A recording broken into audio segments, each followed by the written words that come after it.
Tiens, qui donc peut cela-t-il être à cette heure-ci et en plein confinement? Peut-être le facteur pour ma livraison. Probablement mes 200 kilos de papier toilette et mes grenades défensives. J'ai décidé de renforcer encore les mesures pour réduire nos déplacements et nos contacts au strict nécessaire. La psychose, virus, l'état d'alerte, 7 jours BFF. C'est encore le calme avant la tempête annoncée. On se Seigneur Dieu, mais quelle est cette horreur? dans les jours à venir. Par l'armée, le 11 septembre, la crise du coronavirus aux États-Unis, crise du Covid-19, alors que l'Amérique vient de franchir, vous l'avez rappelé, la barre symbolique des 10 000 morts. Réunion d'urgence de gouvernement dans le monde entier, mise en quarantaine, annulation d'événements. Le coronavirus est dans tous les esprits. L'épidémie a déjà fait 3300 morts et près de 97 000 cas sont recensés. L'épidémie, elle existe et donc elle va se répandre.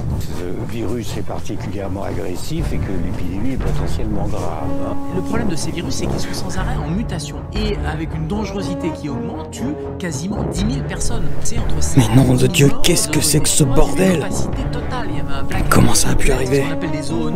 Qu'est-ce que j'ai vu? Tout est foutu. Extrêmement important. Le coronavirus était un virus avec une forte mortalité. Il va muter, il va être extrêmement dangereuse et cette souche-là sera responsable d'une épidémie climatique et d'une grippe espagnole.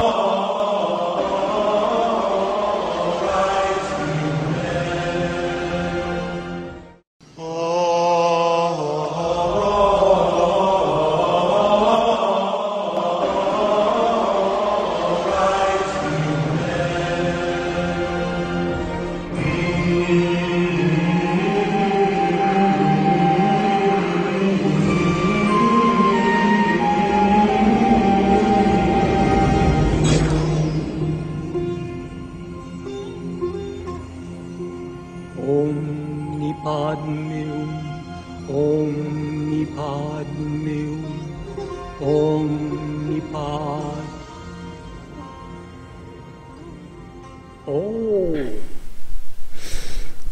Mais oui, bien sûr, dans le pays depuis son il faut combattre. Dernier à Wuhan, ville placée en Jamais je ne m'avouerai vaincu. Pour tenter de La Chine, le médecin qui avait lancé l'alerte du coronavirus est mort lui-même de la maladie.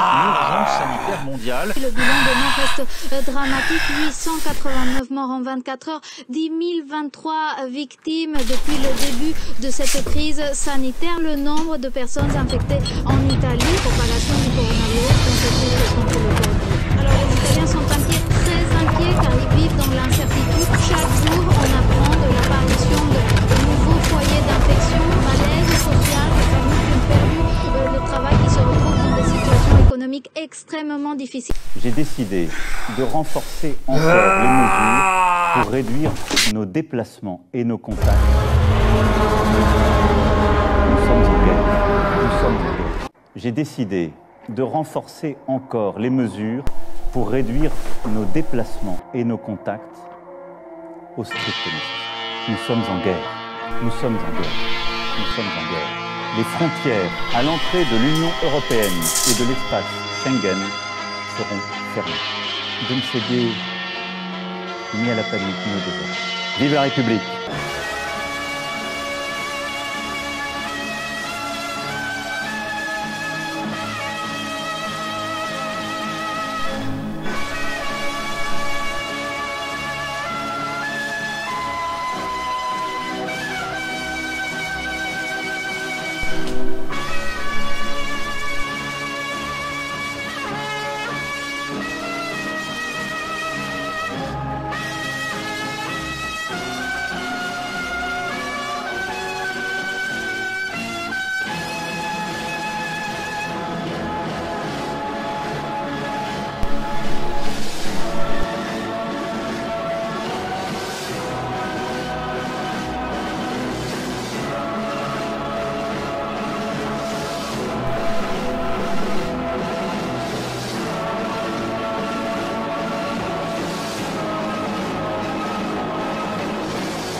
Salut à tous.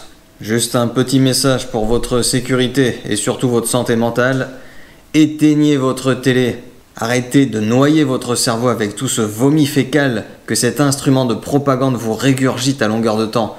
Tout particulièrement ces séries débiles, ces chroniqueurs de merde et le pire, toutes ces chaînes d'information cancer qui ne font que ressasser des messages de terreur, de haine, de violence, d'égoïsme destinés à vous manipuler et vous entredéchirer. Reprenez votre vie en main, votre destin, votre liberté.